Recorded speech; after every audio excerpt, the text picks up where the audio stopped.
Frequency Matters, the RF and Microwave Update. I'm Pat Hindle. I'm here with my co-host Gary Lerude, and we have a special guest today, Joel Levine, President and CEO of RFMW. Welcome to the show. Thanks, Pat. So we're here at EDI CON 2018, and yesterday I spent most of my day in the 5G Symposium. So we're discussing the best RF architectures for 5G applications. We went over the trade-offs between digital and hybrid beamforming, the advantages of a fully integrated silicon approach versus a 3.5 high-power amplifier approach. So it's very interesting. It went really well. We also had an interesting keynote, Gary. Did you attend that? Yes, I did. Avi Jacob of VIR Technology, or VIR Imaging from Tel Aviv was here. He talked about some of the applications. They've developed a really neat ultra-wideband radar chip that basically covers this first generation from DC to 20 gigahertz. And so they're starting to use it for some interesting imaging and monitoring and measuring applications. And the company was started in 2008. The idea being to do breast imaging to look for tumors. And they've since found that there are lots of other applications. A couple that they mentioned that are really interesting. One is for elder care. So you would have a sensor, say in a bathroom or in a bedroom where most elderly people tend to fall. And the sensor is not like a camera taking an image. It's just somehow with the magic of the radar returns and the signal processing, they can determine movement and position and detect if somebody falls. So that would be great for a lot of elderly people who want to have the independence of living in their homes.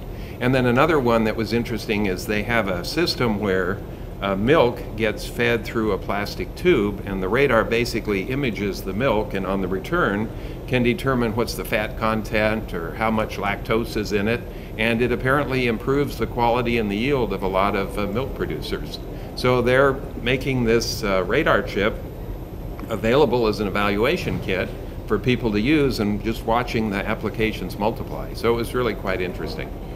And Joel, you had some big news recently. RFMW is being acquired by TTI. Can you tell us a little bit about how that came about and what synergies you see going forward? Well, RFMW, as you know, is a specialist. We started 15 years ago. In fact, we walked out of the microwave show 15 years ago with 11 lines on our line card, being a pure play RF and microwave distributor. And we made sure we always wanted to stay an RF and microwave distributor and not get distracted by anything else. So we got that far, we became a specialist, we stayed a specialist, we kept the strategy consistent, and as we grew, we decided we need more resources, more money. And one of the things we were looking for is what to do next and how to get those resources and how to get that money. So we were looking for partners, and TTI, being a specialist for the last 40 years, kept a consistent strategy and specialization for 40 years. So we thought they'd be the perfect partner for us as far as keeping the strategy going of being an RF and microwave specialist. And I'm sure you get asked this question a lot from some of your customers and no doubt the companies you're representing. What are the benefits that they'll see from this acquisition, this change? Well, the main benefit is there's no change. So we keep the strategy consistent. What we get out of it is the potential to do more things for our suppliers and more things for our customers. We'll be able to afford more resources. We'll be able to afford more inventory. We'll get more people out in the field and look at other acquisitions ourselves to buy other companies. RFMW was an acquirer twice before TTI actually acquired us, and we'll look for other acquisitions that complement what we do, either from a technology perspective or from a geographic perspective. Well, you've had a real, from my perspective, impressive track record, particularly over the last year or so. It seems like you've added a lot of more companies, so I'm sure that's put some financial pressure on, inventory, like you said.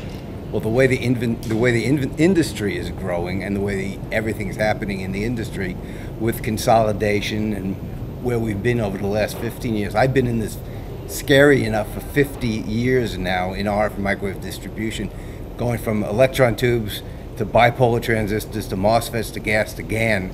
So I've seen all those changes. And in order to get to the next level, Steve and I, my partner Steve Takaki, we realized that we have to get more resources and we have to do more things for the future of the company. So the real reason we did what we did was going forward, for the future of the company, not because I'm going anywhere or Steve's going anywhere. I hope to be around for another 20 years in this industry. That's wonderful. Well, congratulations on that. acquisition and change, and we're glad you're staying with us in the industry. Thank you. Thanks. I think that about wraps it up. It does. So we want to thank our viewers for watching. We're at the EDI CON show in Santa Clara, 2018.